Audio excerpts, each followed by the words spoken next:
రోజా రమాదేవికి ఎలాంటి డౌట్ రాకుండా తనే సొంతమా అని చెప్పేసి రాజుగారికి రాణిగారికి తనే సొంతమాకు అమ్మమ్మ తాతయ్య సంవత్సరం చేయాలని చెప్పి ఏర్పాట్లను దగ్గర చూసుకుంటుంది. ఆ తర్వాత అనుకున్న విధంగా పంతులు గారు వచ్చాక అన్ని చేస్తారు.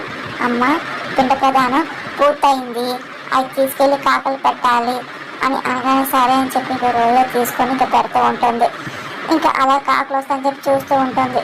చామంతి ఇంకా అలాగే రాజు రాణిగారు అంత దారుణ చనిపోవడానికి తట్టుకోలేక అలాగే వాళ్ళ ఆత్మశాంతి అని చెప్పి చూస్తూ ఉంటుంది.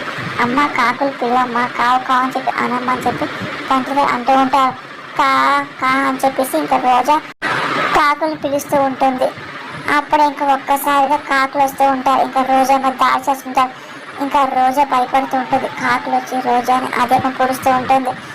ఒక్కసారిగా అరుణ్ రమాదేవి హర్షకి అర్థం కాదు. ఇంకా అలాగే చూస్తూ ఉంటారు. చామంతి షాక్ అవుతూ ఉంటుంది. పంతులు గారికి అర్థం కాదు. పంతులు గారు కూడా కాకుని తోడే ప్రయత్నం చేస్తూ ఉంటారు. కానీ కాకుల దగ్గరికి వచ్చి రోజాని పొడుస్తూ ఉంటారు.